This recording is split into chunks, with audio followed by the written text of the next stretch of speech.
la reflexión pedagógica sobre la educación terminó siendo la reflexión pedagógica sobre la escuela. Y en definitiva, lo que nos planteamos los que estudiamos pedagogía es cómo hacer para que la pedagogía vuelva a ser estudiosa de la educación. Además de estudiar la escuela, pueda ampliar su mirada a la educación. Y en ese sentido, nos hemos contactado con colegas, con universidades, hay redes, hay una red en Brasil, hay una asociación brasileña de pedagogía social, en México este año surgió una red latinoamericana de universidades vinculadas a la pedagogía social, donde en definitiva el adjetivo social intenta calificar a pedagogía para que no quede recluida en las cuatro paredes de la escuela y pueda tener una mirada. A nosotros nos parece que para estudiar la educación de personas jóvenes y adultas, la perspectiva de la pedagogía social nos es muy útil. Nos es muy útil. Cuando vamos a estudiar pedagogía social, nos encontramos con la historia de la pedagogía social. Gloria Pérez Serrano es una colega española de la Universidad de Sevilla que ha hecho una historia interesante. Fermoso, Paciano Fermoso también, otro español, con un texto de Herder, que estaba en Barcelona, también de alguna forma desarrolla esta y rescata el origen filosófico de la pedagogía, y ubican a Paul Nator, nacido en lo que hoy día es Alemania, a fines del siglo XIX, como el fundador de la pedagogía social. Y en este sentido, a nosotros nos parece interesante porque Nator plantea tres funciones de la educación: trabajar la natural impulsividad del sujeto cuando nace, del ser humano, cómo trabajar los impulsos en una transformación de una voluntad, es decir, cómo ese sujeto de lo impulsivo pasa a tener una voluntad de lo que son sus actos, su trabajo, su acción, de entregarse en la vida, y la etapa tercera y última de la voluntad es una voluntad racional. Nator es un neokantiano, por lo tanto, le otorga a la racionalidad una función importante, pero rescata esta voluntad que coloca al sujeto en un lugar protagónico de su vida y de su proceso educativo. La noción de educación, ¿qué entendemos por educación? Trascendemos una visión áulica de la educación y una noción de sujeto dentro de la educación. Nosotros sentimos que hay un efecto dominó en todo lo demás. Esto mueve al papel del docente, del educador, del profesional de la educación, mueve los ámbitos donde se va a trabajar, mueve los contenidos y mueve los procesos, mueve hasta la administración del tiempo en el trabajo educativo. En Uruguay, yo coloqué a Varela en primer lugar. Y lo coloqué por varios motivos. Alguien me puede decir, bueno, pero Varela, la escuela pública, la escuela primaria, la reforma escolar de fines del siglo XIX. Lo que pasa es que Varela, que es reconocido, José Pedro Varela, en nuestro país, que es reconocido como la figura referente de la educación, no era maestro, no era profesor, ni de la universidad, ni maestro de escuela, era político. Varela era un político, era un militante político. Y cuando piensa la reforma educativa, la piensa en términos políticos. La pensó para la transformación de la cultura y de la sociedad de la época. Pero además, si uno rescata los discursos de Varela en la Sociedad de Amigos de la Educación Popular, en definitiva, es interesantísimo el lugar de la mujer que le daba Varela a fines del siglo XIX. Entonces, Varela fue un pensador político, social, además de que colaboró en la transformación, una transformación que él después no gestionó casi, porque muere tempranamente, lamentablemente. Su hermano, Jacobo Varela, es el gran gestor de la reforma, ese proceso. Pero por eso, cuando colocamos a Varela, colocamos a este otro Varela, Hay Teodoro Varela, que de alguna forma fue el militante social, el militante político, podríamos decir hasta el feminista, ¿no? Podríamos decir la persona que en su época en realidad piensa en la educación en clave social. Pero ¿qué es lo que nos parece interesante? Habla de la totalidad de los procesos organizados de educación. Por lo tanto, trasciende lo escolar y trasciende la combinación de la educación organizada. Sea cual sea el contenido, nivel o método. Por la duda, si quedaba alguna duda, lo aclara. Formales o no formales. En Nairobi ya se retoma esta de educación en sentido amplio. Prolongue o reemplace la educación de escuelas y universidades en forma de aprendizaje profesional, es decir, las tres modalidades, en forma de escuelas, de universidades o de formación de aprendizaje profesional, gracias a las cuales las personas consideradas como adultos, porque en esto también cada cultura podía estar indicando cuál era el concepto de madurez, ¿no? Rompiendo esta idea de temporalidad, desarrollan aptitudes que enriquecen su contenido, su conocimiento. La educación popular lo toma también fuertemente esto, es decir, trabajar a partir de lo que ya se sabe y que todos saben usar, sobre todo las personas jóvenes y adultas. Mejoran sus competencias técnicas o profesionales, les dan una nueva orientación y hacen evolucionar sus actitudes o su comportamiento en una doble perspectiva de un enriquecimiento integral del hombre y una participación en un desarrollo socioeconómico y cultural, equilibrado e independiente. Esto es Nairobi.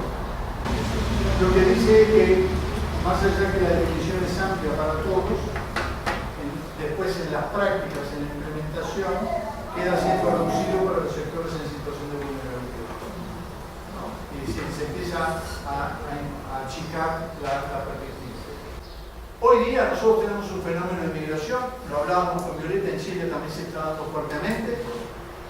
Digo, ¿cómo pensar esto del inmigrante? ¿No?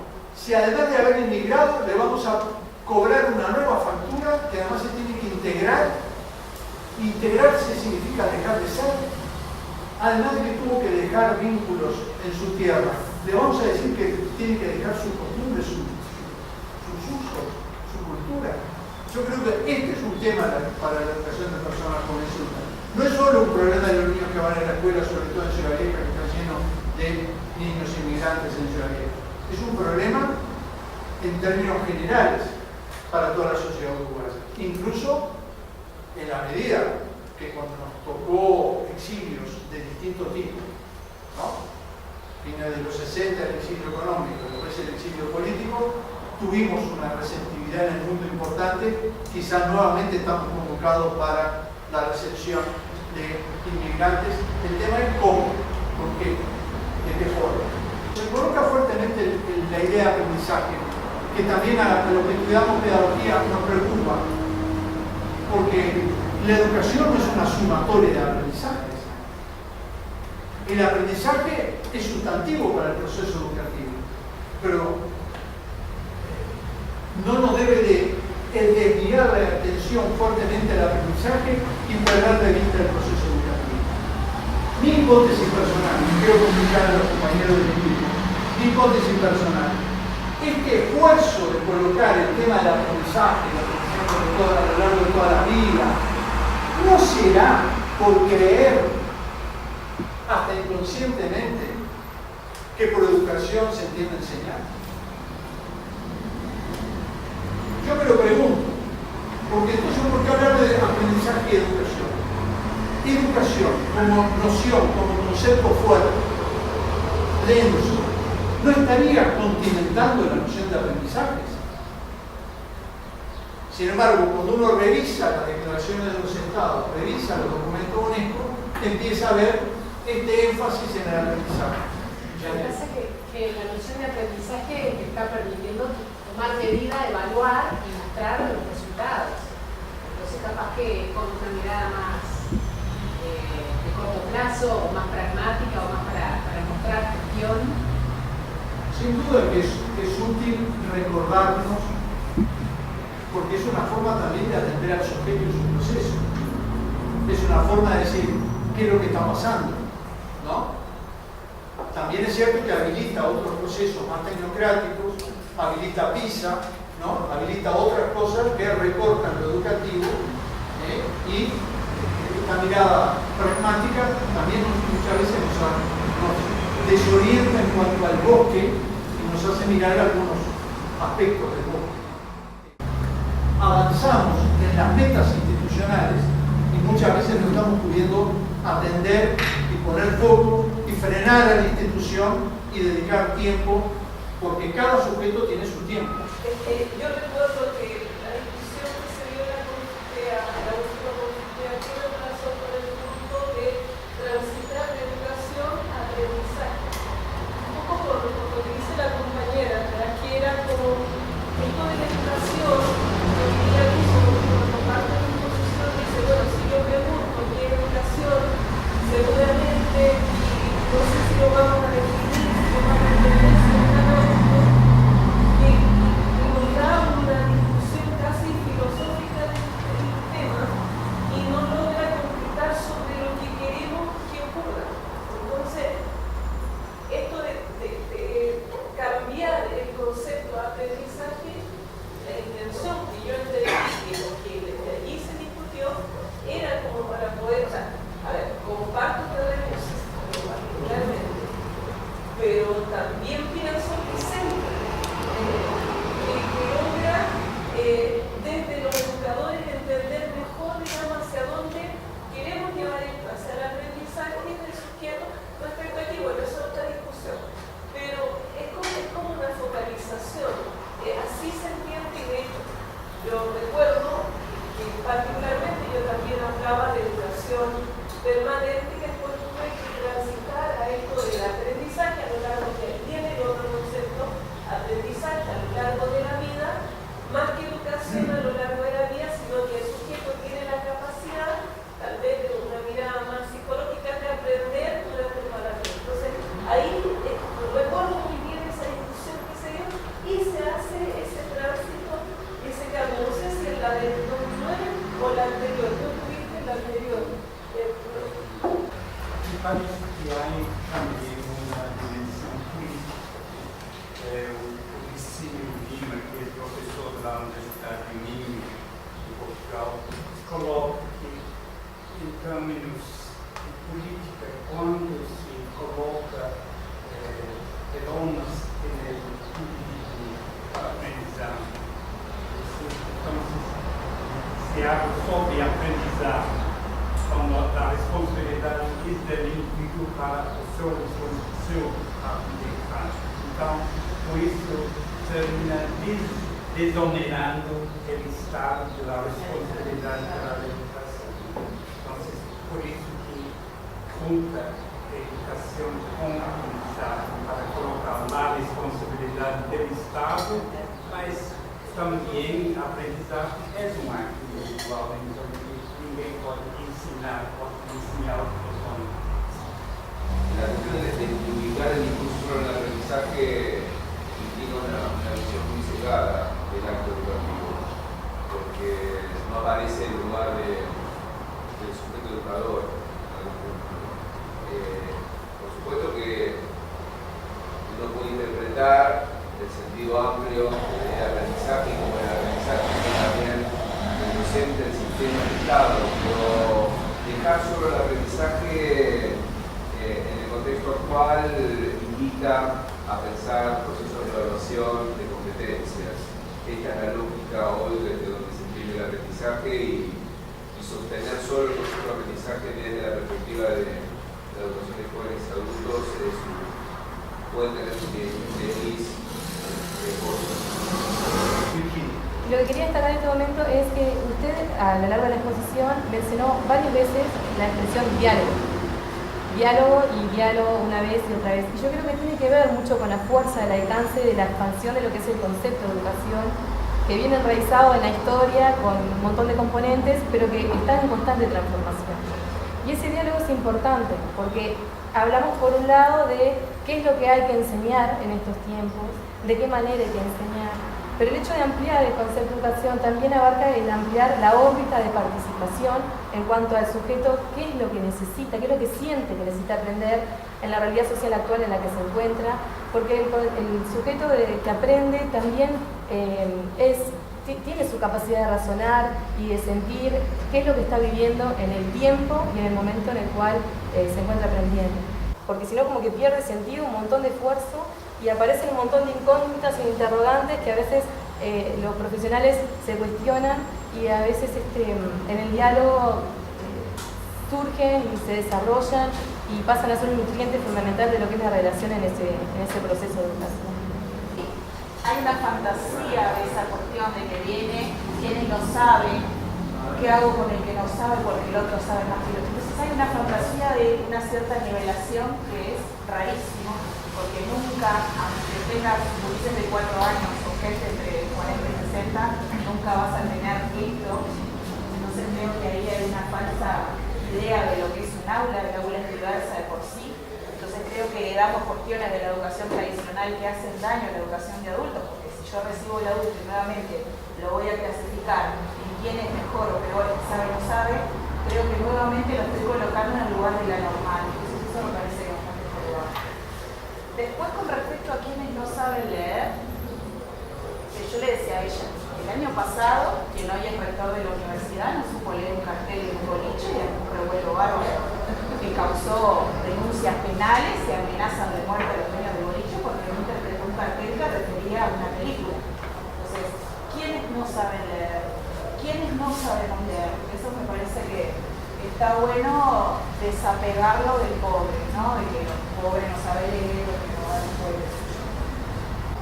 Quizás lo que plantea Ana tiene que ver con algo que está en nuestro guión para estos 2 días, que es el tema de la formación y la profesionalidad del trabajo educativo con personas jóvenes y adultas, con esta variedad de temas, en esta diversidad de contextos. ¿No? Yo veo a los compañeros que forman a los operadores penitenciarios, obviamente que ahí hay otro contexto, tanto para la educación formal como para la educación no formal, por los compañeros que están vinculados a educación y trabajo, donde también la noción de trabajo genera, y el contexto donde se vaya a realizar también genera algunas situaciones, y como en definitiva hay una matriz original del maestro y del catedrático, yo diría que son las 2 figuras de nuestra historia de fines del siglo XIX que han afectado o han incidido en el desarrollo de la figura profesional, ¿no? Muy necesarias en determinado momento de la historia, pero que en realidad no se han deconstruido acorde a los requerimientos de la educación y del mundo actual y de la sociedad uruguaya que nos tenemos que enfrentar. Es un profesor que se siente más enamorado de su disciplina o se identifica por ser docente de historia o ser docente de matemática que por ser un conocedor de adolescentes. Quizás el primer conocimiento que habría que evaluar sería cuánto sabe de adolescentes, así no sepa tanto de la disciplina, ¿no? Y yo creo que en gran parte tiene que ver con un duelo no resuelto de separación de la secundaria de la universidad. También es cierto que hay muchos actores políticos y sociales y de la educación que evalúan la educación por un problema de contenido, ¿no? Y entienden que el papel de la educación es dotar de conocimiento y de contenido a los participantes, y en eso se sustentan las pruebas de evaluación. O sea, quizás el gran problema que tenemos los educadores es cómo instruir, cómo trabajar con el otro para que sepa buscar, para que identifique qué quiere saber, qué quiere buscar, cómo articula las informaciones, en función de qué quiere hacer, de hacia dónde va, para ver qué informaciones y qué contenido busca. Y quizás a los contenidistas los vamos a seguir necesitando siempre, ¿no? Seguramente. El problema es que quizás la educación de hoy día, y la de jóvenes y adultos más, nos impone la necesidad de alguien que atienda al sujeto. Porque para gente que atienda los contenidos tenemos, El problema es cómo vinculamos contenido y sujeto. Evidentemente necesitaríamos un equipo de diferentes, y ahí entramos a otro paso.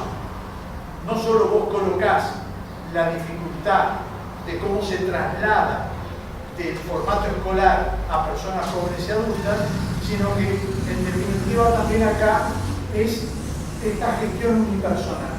No deberíamos de problematizar el perfil del profesional de la educación y admitir que necesitamos distintos perfiles, distintos saberes, distintos tipos de especializaciones y quizás cómo conformar equipos que puedan dar cuenta de la complejidad y de diversidad de la población con la que estamos. Porque me da la sensación de que apuntabas a muchos lugares que tienen que ver con tensiones no resueltas, ¿no?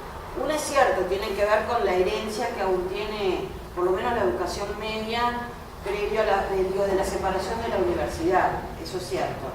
También me resulta riesgoso, pero esto a priori sin pensarlo muy bien, establecer el tema de los contenidos del docente de manera muy separada. Me parece que ni un extremo ni el otro, sino que la búsqueda del justo medio debería ser por lo menos un ideal, pensándolo muy rápidamente. No creo que sea bueno un docente estrictamente contenidista y tampoco creo que sea bueno un docente que no sea contenidista o que no tenga cierta apropiación de contenidos que son necesarios para la transmisión cultural. Eso es lo que se hace en la educación, transmitir cultura. Es como rápidamente tiene que ver con la evaluación, ¿no? Que es, todos lo sabemos, un aspecto de un punto de tensión en la discusión y en todos los planteos docentes, ¿no? Yo creo que es el que genera más irritabilidad. Yo creo que hay una tendencia a no evaluar contenidos. Yo creo que hay una fuerte apuesta a la educación de tipo formativa, centrada más en cómo resolver determinadas problemáticas, si bien por supuesto perdura, porque venimos de la universidad, perdura la evaluación en la cual se quieren resultados y medir resultados académicos.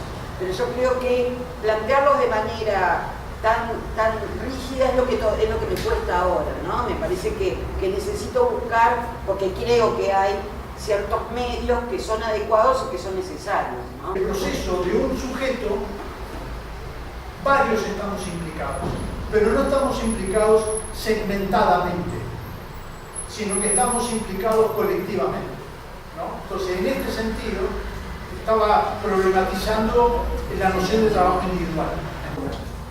Formación docente en Florida, no sé si en el resto de los centros es igual, se está apuntando mucho al trabajo colectivo, justamente en la práctica docente, el enfocar un tema desde un punto de vista multidisciplinar, o sea, el de química para el de biología, para el de inglés o para el de matemática, incluso con algunas asignaturas que no tienen mucho fin. Tratar de trabajar no solo, sino trabajar con algo, empezar a enfocar la educación desde ese punto. O sea, se está empezando a trabajar en eso. En definitiva, la pregunta que uno se hace es ¿cómo hacemos para permear la estructura en esto de que el cambio cultural de la educación no debería ser por ir incrementando los programas, sino que en definitiva cómo pensar un cambio general? Y lo otro que me queda como pregunta es si en definitiva esto es pensar desde la asignatura, del nivel, o es pensar desde la población. A mí me parece que siguen quedando planteados ese tipo de tensiones y de problemas. ¿Cuál es el aprendizaje con la educación? Creo que es un tema para pendiente por el aspecto político, ya que se puede establecer que el aprendizaje, en ese caso que cambiar la aprendizaje no hay la causalidad directa, ¿no? La enseñanza, la educación, mejor dicho, con el aprendizaje. Y al no haber la causalidad, el motivo puede ser totalmente dado socialmente y que no haya una intencionalidad que pueda establecerlo. Entonces, se saca la especificidad, se puede haber aprendizaje en cualquier ámbito social. Entonces, si eso es posible, no habría una intencionalidad para trabajar sobre ello. ¿Se entiende? Entonces, ahí creo que hay un juego para liberar el aprendizaje de la educación, que no quiere decir que tenga que estar atado, es una causalidad, sino es un motivo, algo que motiva, posibilita la generaciones para determinada cosa, pero separarlo creo que estuvo bueno cuando plantearon ahí esa discusión de la aprendizaje, sacarlo de determinada esfera, que también es intencionalidad política, dejar una naturalización social, eso es peligroso. Dejamos lo que sea de la buena de Dios. Como varios puntos, sí, me engancho un poco a lo que dice Nicolás de esta discusión entre el aprendizaje y la educación conceptual, digamos. En realidad me parece que se corresponde con, por lo menos en Uruguay, la ley de educación da un giro en este sentido y este lugar del aprendizaje podría tener que ver para mí con este nuevo lugar del sujeto también, ¿no? Hablar del aprendizaje de alguna manera, como decía Timothy, coloca las dos responsabilidades, la del Estado en garantizar y la del sujeto en hacerse cargo, digamos, en participar. Pero mi interés ahora era colocar un poco el tema del interdisciplinario, porque venimos hablando de educación y como que lo que siento, lo que percibo, capaz que es una cuestión muy subjetiva, se viene como estrechando la cuestión adentro del aula, el contenido, el rol del docente, es decir, nosotros mismos en la búsqueda de ampliar el concepto de educación terminamos refiriéndonos siempre a los mismos problemas. Me parece que la educación viene siendo tironeada por muchos problemas de la realidad que están afuera de la escuela y que requieren el aporte y el trabajo en conjunto, codo a codo con otros profesionales. Me parece que esas cosas no pueden quedar solamente en los hombros de los docentes, porque es como pedirle a un auto que cargue lo que carga un camión. Y también se espera de los profesionales y también se espera de la gente que sí terminó la escuela, es decir, que sí sabe leer y escribir, bueno, ¿y qué más además de eso? Obviamente que lo que más preocupa son las poblaciones vulnerables, pero si no incorporamos esta actitud, si no la transmitimos a nuestros hijos, si no la plasmamos en nuestra familia y esperamos que sea el pobre el que aprenda a educarse siempre y todo lo demás, me parece que estamos como reproduciendo una falacia que nos va a costar caro. Dentro del trabajo, de la experiencia y dentro de lo que venimos hablando, yo quiero compartir como algunos puntos que para mí son como fundamentales. La motivación al aprendizaje es un factor fundamental a la hora de poder provocar en el otro una apertura a algo nuevo. Es que el adulto tiene como la concepción que como adulto ya no tiene más nada que aprender. Eso es uno de los grandes rocas que hay que trabajar, y no solamente con la población que va de acá, sino también con los funcionarios en general. Se nota cuando hay apertura de todos los actores para eso. Y empezamos a tener la lógica de que somos un todo y que no estamos cada uno por su lado haciendo lo que nos parece mejor, y que muchas veces nos ponemos en contraposición si no estamos unidos y unificados en criterios. Sí, hay algo que recién Ana traía en su intervención. Si en definitiva no venimos con el esquema de que son todos iguales y están preconcebidos y prefigurados.